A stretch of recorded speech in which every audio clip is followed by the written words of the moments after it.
Heads up, guys. If you thought Vivi was the best card in Standard, you've got another thing coming. This whole time, it's actually been Keen-Eye Curator, because when it's cast, it's GG. We've got jokes for your tokes. Comment below with your favorite deck as we get into Week 6 of Edge of Eternities Standard.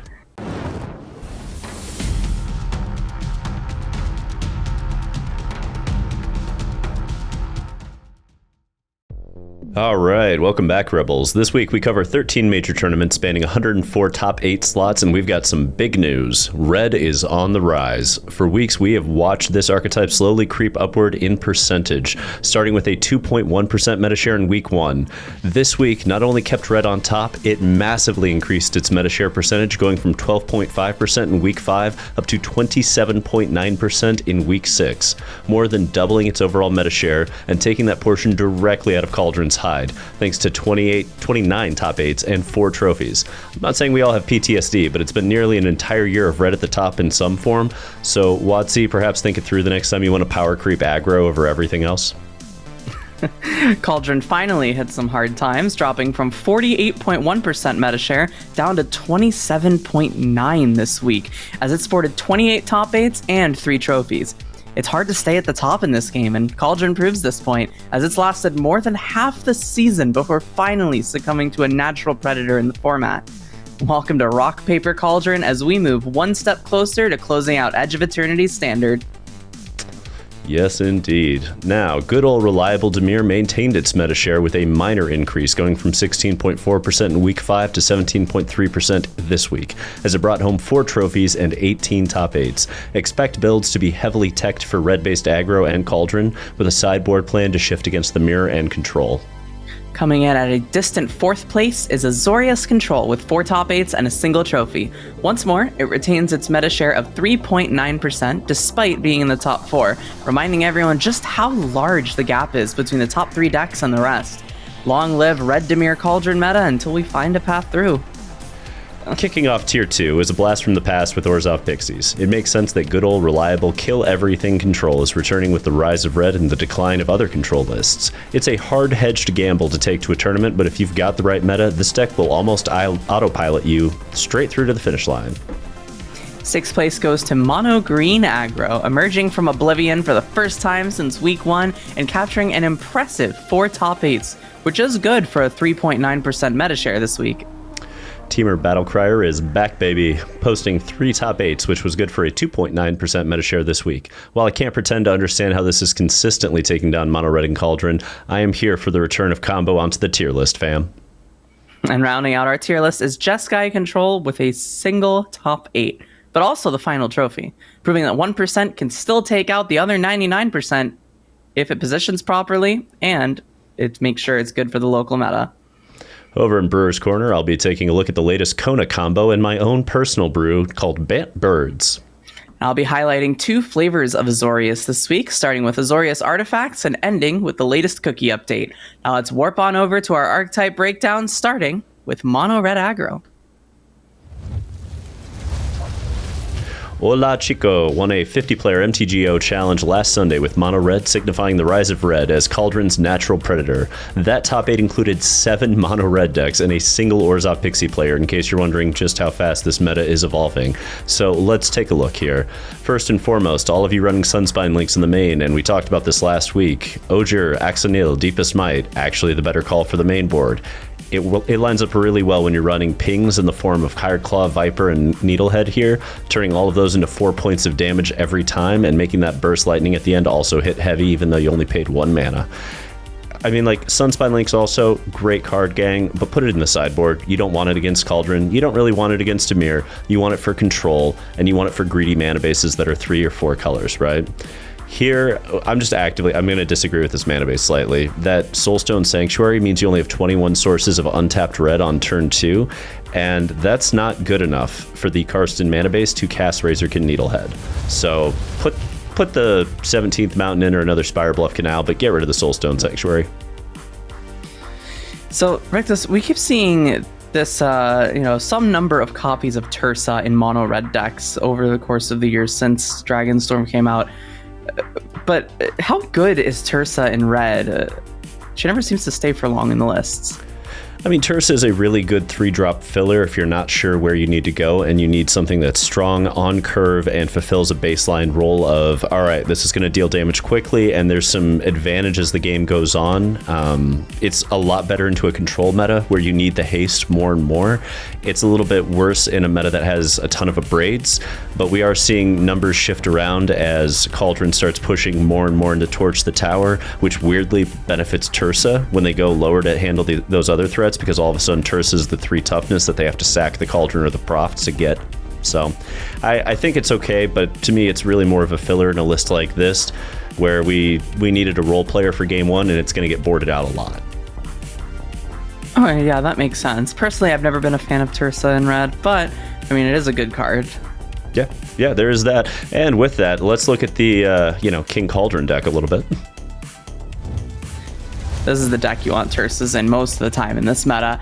X-Whale took down Monday's 60-player MTGO challenge with Izzet Cauldron, continuing the reign of terror for a deck that refuses to go quietly onto the ban list as they defeated Dimir Tempo to steal the trophy. We're still on 3 Quantum Riddlers in the main, because it turns out it's not just a control hedge when we have harmonized cards.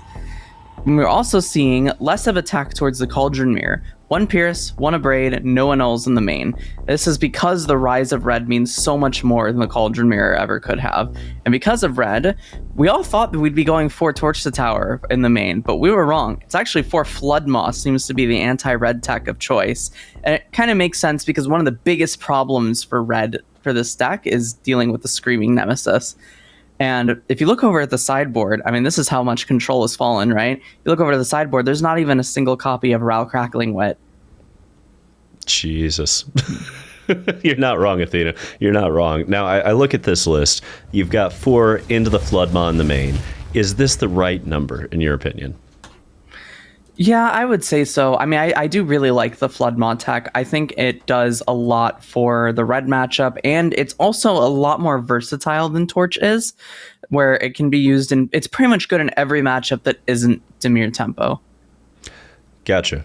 Yeah, speaking of Dimir Tempo, let's take a look. Norberto Fortini, I apologize if I butchered your name, tempoed their way through a 47-player RCQ in Italy last Sunday with Dimir taking out Esper Pixies in the finals. Now, I like where they went with this list. I think this is possibly the next evolution in the list, gang, so let's look at what they did right. Now, you've got this beautiful 3-2-2 split on removal. That's great. It does what you're supposed to be doing with it. It emphasizes the fact that Beastbinder and Tragic Trajectory are a nice little combo to take out literally any threat in the format. I love that we're playing Lazov. This card I've been back and forth. I talked to you a little bit about it this week, Athena. Lazov is putting in some serious work right now. The ability to just deal with the graveyard, to exile a Vivi and then get it even. Like, there's so many ways you can mess with this card. The 1-1 split in the sideboard between Vren, Elegy, Acolyte, and you even have a Scavenger Regent there as well. I like that we're diversifying our threat base once we get to the post-board game so that it isn't a one-size-fits-all on removal, and it isn't a one-size-fits-all in situations. That's clever. That's where we need to be when we're diversifying how our opponents have to react to us. Yeah, I love this list. I took this to our little Rebellion Guildmage in-house tournament we ran for testing and went 2-1. Very easily could have been 3-0 with some better draws, but this deck really impressed me, the Lazov in particular. But one thing that kept getting me when I was in the Cauldron matchups was, do you think Tidebinder or Preacher are better cards against Cauldron? I mean, personally, I like the flexibility of Tidebinder a great deal, but there is fragility to having a 2-butt in a world filled with Torch the Tower. So it's somewhat nuanced now that the red decks have come back into the fold, and Preacher also hedges you better for those red matchups as well. So do I think Tidebinder is better than Preacher against Cauldron? It depends on the build of Cauldron is the short answer. Like, this is a question with a lot of nuance based on what they're running. But if they're going to be on Torch the Towers, like, for instance, a playset, I like Preacher quite a bit. That Death Touch goes a long way against stopping the ground game. If we're worried more about a build that's dealing with control, like, Spotlight Orlando builds were, I prefer Tidebinder. They don't have as many answers, so it's going to stick the landing. I think that makes sense. My experience with it the whole time was that I thought Preacher was... I think they're just both useful in different scenarios, and you kind of just have to hope the one that you have lines up best with the scenario put in front of you. Yeah, and that's kind of the catch-22 everybody's been dealing with for Cauldron. Do you have the right answers at the right time, or are you lining up poorly against one mana like Flood Maws against Preacher? Feels awful, just awful. So you're right. It's a very nuanced scenario. But speaking of a deck that loves nuance, tell us a little bit about Azorius Control, Athena. JTL005 controlled the outcome of a 37-player MTGO challenge on Saturday with Azorius, beating Orzhov Pixies in the finals to clinch the gold. Let's see what they did differently. We're starting to see Quantum Riddler pop up in this deck. One in the main, one in the side. Great way to keep up cards in the mid game while being a big threat. On top of that, we've gone all the way up to 3 Horned Lock Whales, which makes a lot of sense. I love this card into red if I'm going to play blue-white control. Really good at stopping the aggression. It also ends the game pretty quick. But if we want to talk about getting up there and ending the game, we've got 2 Ugins in the main as a top end, which combines with our Candy Trails for more exile removal, but also just kind of ends the game pretty quick, at least in the form of stabilizing you. And I think one thing that's beautiful about this build is it's realizing that, like, against the top decks, we can't just stabilize. We have to stabilize and then end very, very fast. And that's why you see all these changes going in that direction. Yeah, I'm with you here, Athena. Control decks historically just needed to stabilize and then land any dirtle at the top and it was fine. But like these decks have so much power creep to them that they just keep on grinding and they keep on going and they keep drawing more and more cards. You can't just stabilize, you have to close. So, I mean, looking at this list, Ugin is in a deck with almost no colorless spells. Is it worthwhile as just like a cast removal spell followed by extra draw on life each turn? Does it merit a slot? This is like the really, really bad version of Teferi, Hero of Dominaria for control right now. I mean, at least it gains you life. I think that's the big draw, is the life gain options at this point are pretty poor, since like things like Beza just aren't as good as they used to be against the aggro decks from how they're built now. I don't hate it. I also don't love it. I think that there's better things you could be playing in this top end slot personally, but that's just me. That's fair. And I'm honestly on the same page. Like, I love Ugin, but I keep looking at it like, how many colorless spells do I have to play before this really gets the impact I'm looking for? And if I'm not going to run a bunch of them, do I even care to run this? Or are there better planeswalkers in this position? And I don't have the answer to that yet, but I know it's a big question for Azorius Control players going into this BO3 qualifier weekend that's about to kick off. So, that said, speaking of decks that are going to be interesting in this qualifier weekend, let's take a look at Orzhov Pixies. MJ23 has been on a tear with Orzhov Pixies and challenges lately, but their top finish came this past Saturday, wrecking another mono-red player en route to their finals matchup against Azorius Control, where predictably this deck struggled. So let's talk about what went well with this, right? 3 Seam Rips, 1 Tragic Trajectory. I know everybody's going to look at that and go, you're a bounce deck. Why are you not running 4 Tragic Trajectory? It's because Seam Rip hits Cauldron, Seam Rip hits Profs, Seam Rip hits everything that you need to at 1 and 2 mana, which is just critical, and Tragic Trajectory doesn't always line up. So you take the spell that isn't necessarily going to give you that extra value from the bounce, but it stops a lot of the aggro decks cold at the beginning, giving you the time you need to set up your value engine, right? The 2 Pinnacle Star Cages, remember last week, Athena, we talked about this. Pinnacle Star Cage in the sideboard, not the main. Don't let them abrade that shit in the main. Put it in the sideboard, force them to keep abrades in against you when it doesn't line up against your Acolytes, your Cosmic Grand Zeniths, your Elspeths. Like, this is as anti-aggro as a list can get. The closers are at 3 and 4 mana. Like, it's just really well positioned against mono red, and it could be a dark horse going into this weekend in particular. Rick, this you know me. I love Orzhov Pixie. I was one of the front runners trying to bring our team onto this deck back in Dragonstorm Standard. But I had a question for you. We look at this list. What is the best chance this deck has against control? What's the best plan it can have against control? So I actually like the plan against control, and we watched this play out again in our internal finals, right? You know, we watched G-Funky v Hunter going at it with Azorius Control versus Pixies, and G-Funky found a path through. And a big part of that is you get 4 Duress, you get a Get Lost, you get 2 Unholy Annex, okay? So you're going to board in roughly 7 cards against control, and you're just going to cut those Seam Rips and those Nowhere to Runs, and you're going to play this engine where Momentum Breaker is actually just a discard engine for you. It'll just value discard with your Sun Procurans and your Pixies, and you're just trying to land one of your top end threats to take over with Cosmogrands, Elegy Acolytes, Elspeths, right? It's an uphill battle. I'm not going to pretend otherwise. It's not favorable, and I'm not going to pretend otherwise, but it is winnable, and we watched that happen with very tight play. Yeah, that was a really cool match to watch. The Archenemy's Charm in particular was what won the game 3. I actually didn't know you could pick up Planeswalkers from your grave with that card until it happened in that final. Right? Oh, I didn't know either. And I saw it pick up an Elspeth, and I'm like, oh, shit. Okay. This card's got... game's over now. Right. Oh, my God. That was great. It was fantastic. Shout out G-Funky. That was really well piloted, by the way. But with that, let's go over to a deck that perhaps needs a little less nuance in the piloting. Mono Green Stompy. All right, Elven 7 rampaged through a 37-player MTGO challenge before losing in the finals to Dimir Tempo. Is mono green a real option? Let's dive right in. So we're going away from the landfall strategies, those really, really basic, really easy to disrupt strategies of just trying to land a creature and get your landfall triggers.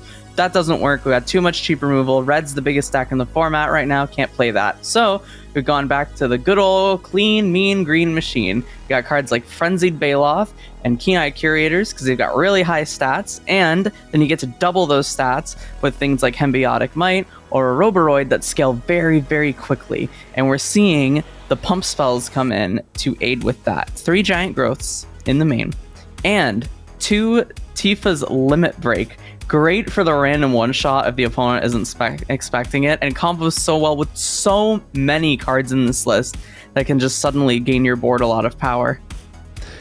Yeah, this deck packs quite a punch. I like the way it's positioned. Again, like I've been trying to break Ouroboros for a while. You watched me try and play Selesnya Cage over, last night, and that clearly didn't pan out in that iteration, but I feel like this one's a lot stronger. It has a lot of the same elements, but it goes faster and harder, which is exactly what you want to do with an aggro deck, right? But I look at this, Athena, and I ask, what is stopping this deck from being a top contender in your opinion? Honestly, I think it's just that if you're looking at where aggro decks are positioned in the format, I mean, red is just a stronger deck, pretty much card for card. That's going to be your number one. If the meta is good for an aggro deck, it's probably going to be red rather than green. But then the other part of it is green is a lot easier to hate. Green doesn't have burn. Green doesn't have as much haste. Green is going to be weak to things like board wipes much more than red is, or single target removal that's well timed. So I feel like it's just, when it comes to playing like pure monocolored aggro, you're probably better off playing mono red, because a lot of the things that this green deck is trying to do, I mean, this isn't doing anything, more typically green, ramping and getting the gigantic creatures. I mean, you're really just trying to kind of play like old bad Heartfire hero and scaling your threats up, right? And that just doesn't hold a candle to like proper aggro decks right now with how slow you're doing it. So essentially, red has got the same clock, but it's got removal, it's got flexibility. This green list is going all in, and if it falls behind, oh boy, try to catch up with that. It's not going well. Yeah, I mean, I will say I do think the green list has a better control matchup, just because I feel like green's anti-control cards are a lot better than red's are, but it's still, comparing it to everything else, Fair. Well, speaking of a deck that has historically struggled with red, let's take a look at Battlecrier. Crazy Marango made it to the semifinals of last Friday's 38-player MTGO challenge with Temur Battlecrier before losing to Mono Red. Now let's take a look at the evolution of this deck, because it yet again changed up a little bit, and I like where it's going, gang. Doc Orlock, Grizzled Genius. This was a missing piece. Again, wasn't aware this card had been printed. Thanks for an endless supply of cards that we don't even have time to read, Wizards. But Doc Warlock here does a great job. First and foremost, it makes Outcast Trailblazer a little bit easier to plot out, so you can go a little nuts. It makes Esper Origins cheaper to cast out of the graveyard. It makes Railway Brawler easier to plot. So we've got a lot of ways to just accelerate by a turn by playing this card, where you go turn 1 elf, they kill it. You go Orlock, if they don't kill it, you start exploding in terms of your setup. And this version of the deck I like in particular because it does a lot more setup. It's not necessarily trying to land a bunch of 4-drops by, plotting one and then hoping that the next one resolves and then the one after that resolves, and like it's all just very glass cannon-y. The prior builds were. The Railway Brawler adds a whole nother element to this, and let's not forget this is the build with 2 Smuggler Surprise to give you a complete diversification and protection of your board in one card. Smart, very smart build. Love what they did there. Props to Crazy Marengo. This kind of reminds me of how Omni Combo evolved through the weeks and how that deck eventually creeped up to be a tier 1 deck. But I mean, this deck, I feel like there's not a lot of conversation going on with this deck, and a lot of people are confused both how to play and how to beat it. So let's just start with this. What's the best way to attack this deck if you want to consistently beat it? I would play Izzet Hatorade, or aka Mono Red with that blue splash. I really like playing that against a deck like this because you are naturally set up with removal for their early drops, which is going to slow their progression. And then if you play cards like Razorkin Needlehead, Outcast Trailblazer gets a lot scarier for them when all of a sudden the turn they combo off, they draw 8 cards, take 8 to the face.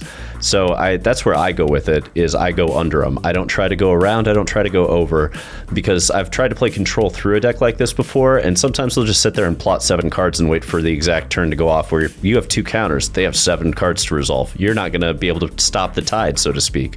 So I don't like playing control into it. I like playing very aggressive strategies that limit the amount of interaction and time they have to develop, because often they cannot get off the ground before you blow up the plane.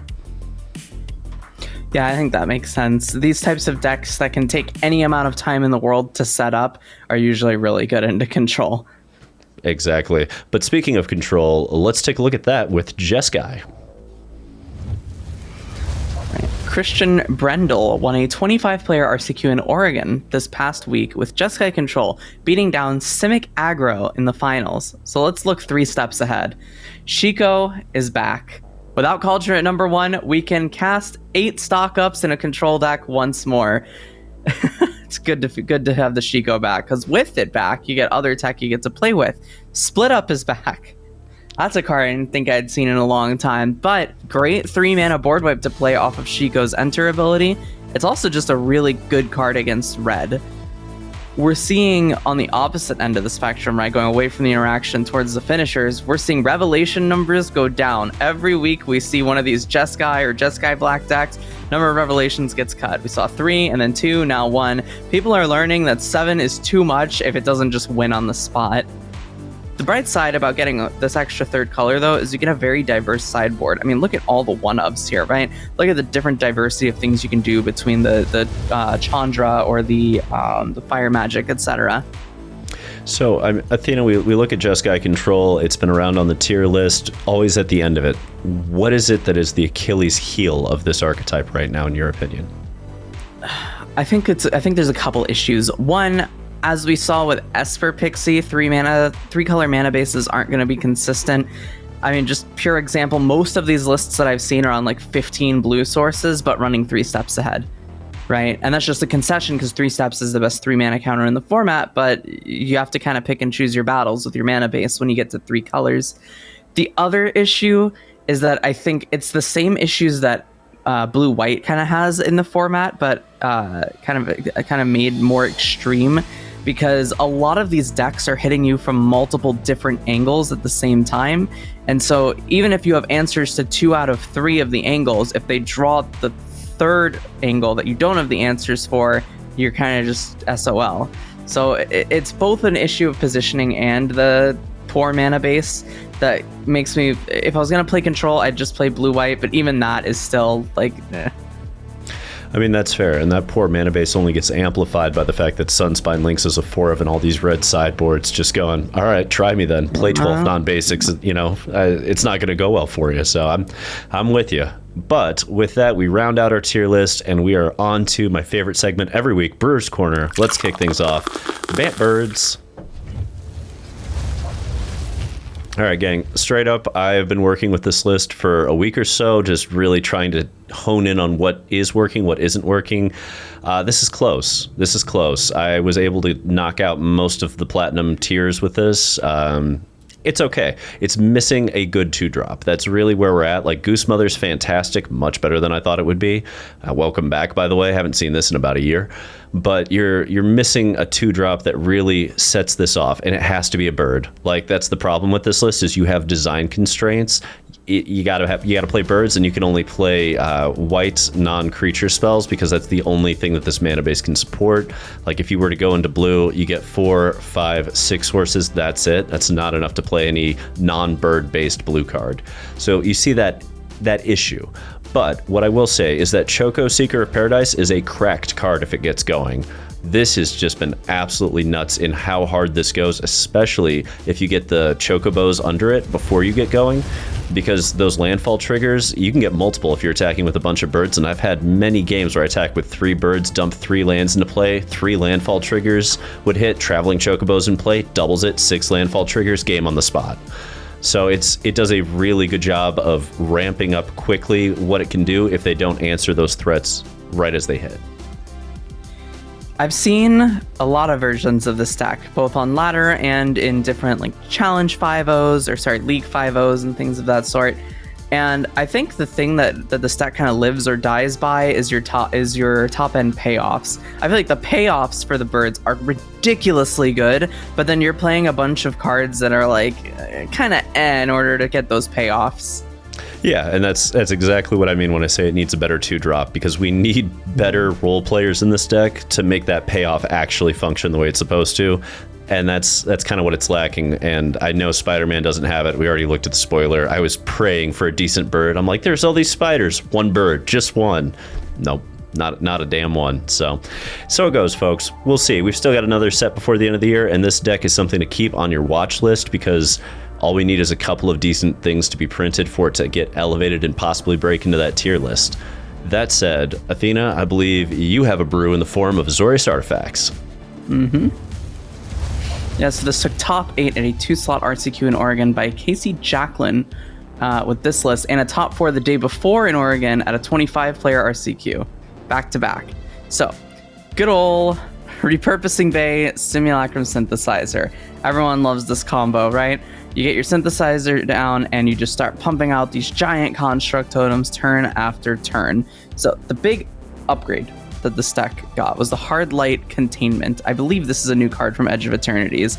And there's this enchants an artifact you control, and then it gives the artifact ward 1, and then it does like a little O-ring effect for 1 mana. So it's a really cool piece of removal. If you have 1 artifact out, it kind of just removes anything. Obviously, we're running the United Battlefronts, full 4 of. Great way of setting up this whole thing to make it keep going. And a big part of this deck being here now is that Pinnacle Star Cage is an artifact. Everyone loves Pinnacle Star Cage, and this is the perfect deck for it. 3 mana artifact, triggers your synthesizer. Yeah, and I think it was such a clever build too, because you're playing Star Cage in a deck with Cryogen Relic. So you pop the Relic out, you draw a card, you play Star Cage, it leaves the battlefield, you draw a card, maybe they abrade the Star Cage, it comes back in, you draw another card. Like, you are just setting them up to do this catch-22 where you're just going to draw an assload of cards if they don't mess with it. I'll also say, just a really quick note, the sideboard, 3 Authority of the Consuls. Deal with that, Nova Hellkite. Anyway, on to Simic Omni-Kona. Alrighty, so this got a top 4 on Tuesday's 60-player MTGO challenge by Peter H. Masters, and welcome to the latest build of Kona. I know everybody likes the version in Selesnya, and there's a bunch of other builds running around, but Kona into Omni is still probably the best thing you can do in this game, and by keeping it to a Simic mana base, you get this card called Lost in the Maze. This is really, really useful when you want to drop a Kona into play and make sure it doesn't die immediately, because you just have to get one of these, here we go, Uthros or Evendo out, right? You play these early on in the game, and then you get a Kona, and you pop that out after you've already done this to stun 1 creature, immediately tap it, now it's got hexproof, boom, Omni or Meringue goes. Once Omni goes, you can see just how much you get to cast for free. It cleans it up. Like, this is a weird scenario because it isn't obvious how it's just going to win immediately like the other Kona builds are, where they drop out like 3 Vaultborn Tyrants and a bunch of other shit. But this one takes the game over with Kona, and it's much better at protecting the combo. So I think ultimately it gets the nod on that basis. Yeah, it's super cool to see Simic decks. Every time I see them, I'm always gonna praise them. I love Simic. It's one of my favorite.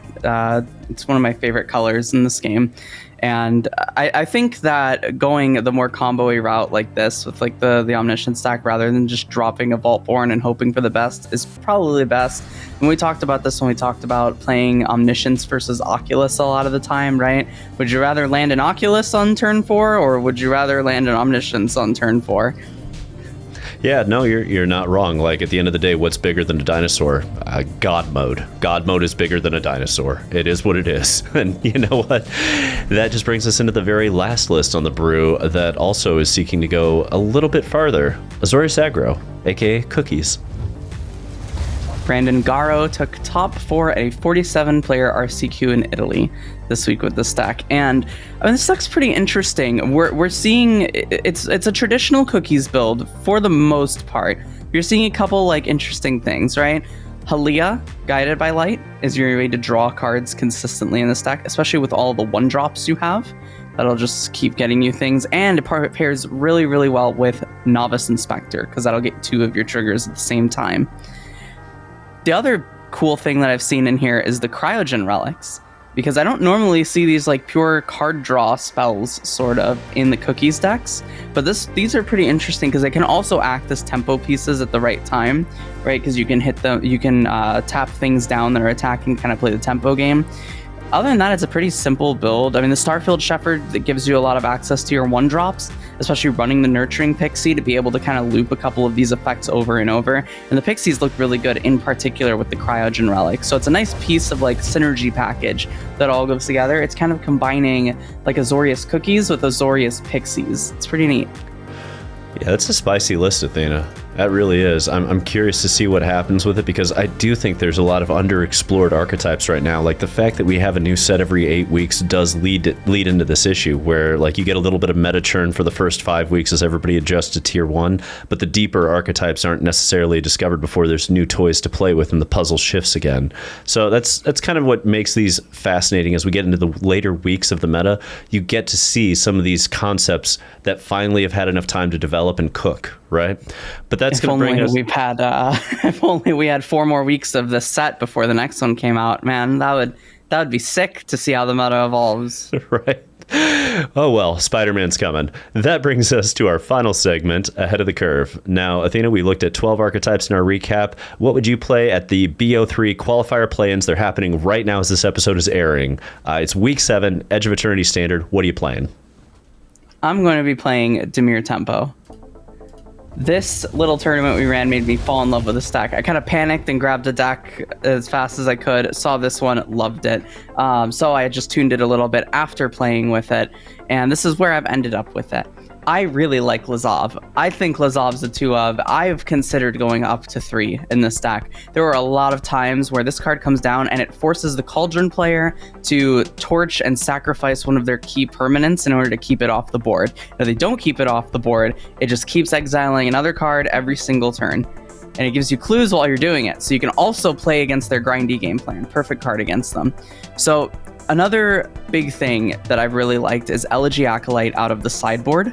This card's really impressed me because you can bring it in against aggro because it has lifelink, and you can bring it in against control because it draws you cards and it makes you tokens. It's kind of like a 1-creature army in a sense. So I feel like this deck is really well rounded.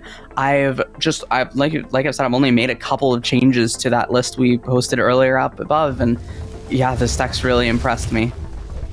That's fair. I mean, I like that we're on Lazav because I feel like Lord Skitter was just competing so heavily with the other 3-drops. And like, you like the first Lord Skitter, but the second one can be kind of problematic. And Lazav does a really good job of saying, let's do this a turn earlier. Like, let's put the pressure into play faster and force the Cauldron player into a different pattern than they're used to. So I'm with you. I think it's a spicy card. I can't wait to see how it evolves as, time goes on for Dimir, because Dimir's been trying to figure out the path through Cauldron consistently. And I think slowly but surely we're getting there.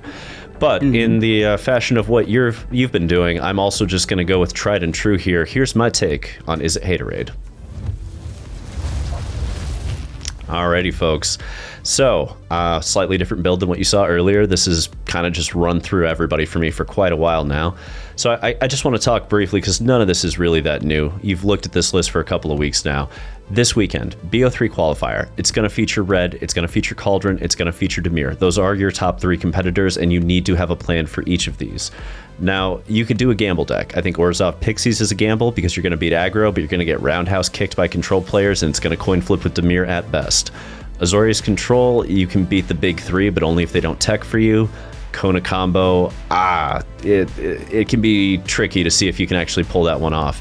But this right here, this list, this is a strong build of Red. It's ready for the mirror, it's ready for Cauldron, it's ready for Dimir. We aren't trying to do anything fancy. We're just get them dead red with the best creatures, best bang for buck, right? We're down to 23 lands in this build, which is why you only see 1 Soulstone Sanctuary, because frankly, you can curve at 3 and this deck wins most games.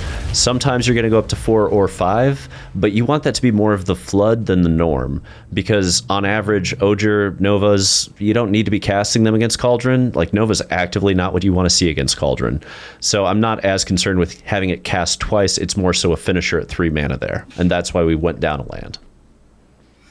Yeah, big fan of Red right now. I mean, the Ogre Axonal is a really cool angle to kind of add to all these little pingers. Yeah, I definitely agree. Better top end than Sun's Mind Links. This card has destroyed me multiple times from just being up for 1 turn and not being killable by traditional means. You need exile removal or like a demolition field to actually kill it. Yeah, I also love that Ogre gets killed half the time on impact, and then I'm like, great, ramp me into Hellkite, let's go. You know, like it just doesn't matter to me at all what the opponent's doing because it's helping me either way, you know? No, makes sense. Well, another week, another battlefield.